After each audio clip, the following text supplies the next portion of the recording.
Walt Disney grew up during a transportation revolution. With the advent and subsequent widespread use of automobiles, Walt Disney watched firsthand as Americans made the transition from cart and buggy to the motor car. Despite the widespread use of automobiles, Walt never lost his appreciation for horses and their importance in the lives of citizens. Throughout the 1930s, he maintained a stable of horses and could often be seen riding with the Ranchos Visitadores or playing polo at the Riviera Polo Fields. This love for equine creatures would be evident in plans for his own theme park, Mickey Mouse Park, which would later become Disneyland, and plans for a stagecoach attraction can be found in the early designs for the park.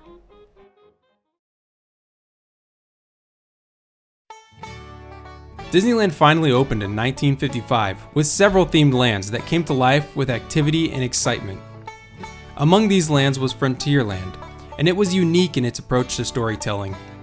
Rather than relying on the guests' kinetic energy to provide the excitement of the land, Frontierland offered a peaceful environment where guests could explore at their own pace. One of the attractions in Frontierland from opening day was the Stagecoach, showcasing Walt's lifelong admiration for horses. Located where Big Thunder Mountain is today, the Stagecoach ride was a peaceful and leisurely journey through the beautifully crafted Frontierland scenery, complete with teetering rocks, wild critters, and cacti disguised as people. Guests had the option to sit on the top of the wagon, up front riding shotgun, or crammed inside the coach, each with a unique perspective of the sights and sounds of Frontierland. Some vantage points were better than others. The three stagecoaches, the Colorado, the Arizona, and the California, added to the western atmosphere of the ride.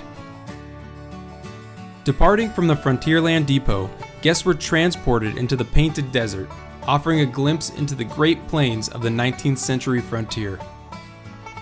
The original Stagecoach ride didn't last long, and only a year after the ride opened, it would close briefly and reopen under a new name, with better theming and higher capacity vehicles. The old stagecoaches were replaced with mud wagons, basically open coaches without doors, and given a numbering scheme instead of names. This new iteration for the attraction was given the name Rainbow Mountain Stagecoaches to provide a more consistent theme with the rest of Frontierland. In the year that had passed, the park had added the town of Rainbow Ridge, the Rainbow Ridge Mine Train, as well as several other horse-drawn methods of transportation, and more sights to see along the route. Carriage riders were now treated to the living desert and the Devil's Painted Pots, whose waters are said to have come straight from heaven.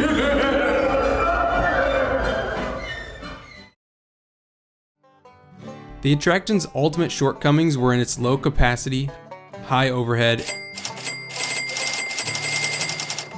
and its propensity for accidents. Despite the attraction's popularity, the revamped version of the ride didn't last long, and by 1960 the ride was permanently closed, to make way for an expansion to the mine train, which would now travel through nature's wonderland. Okay, so it's actually a little debatable as to when the Stagecoach and Conestoga wagons were closed. While many sources state the ride closed on February 10th of 1960, others reference September 13th of the previous year for the attraction's final day. But because I want this video to match the day that it's released, I'm gonna stick with February 10th. Fight me.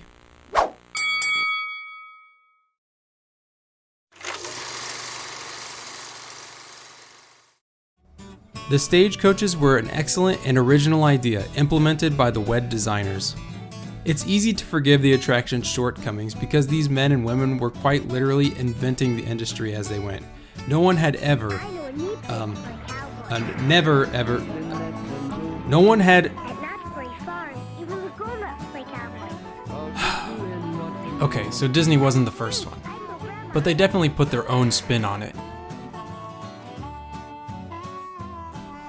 Considerations for the ride's efficiency and capacity took a backseat to creativity and the will of Walt Disney, which isn't a bad thing. The company worked tirelessly to put creative and immersive storytelling before anything else, and they provided the foundation for the rest of the themed entertainment industry. Walt famously opened Disneyland with the intent for it to be an ever-evolving exposition of inventiveness and imagination. He didn't want the park to grow stale, and the Stagecoach ride is one of the earliest examples of this progress. After 5 years of serving guests, the sun would set for a final time on Disneyland Stagecoaches. Or would it? Hey everyone, thanks for watching my video. If it tickled your fancy, consider leaving a like and subscribing for more content like this.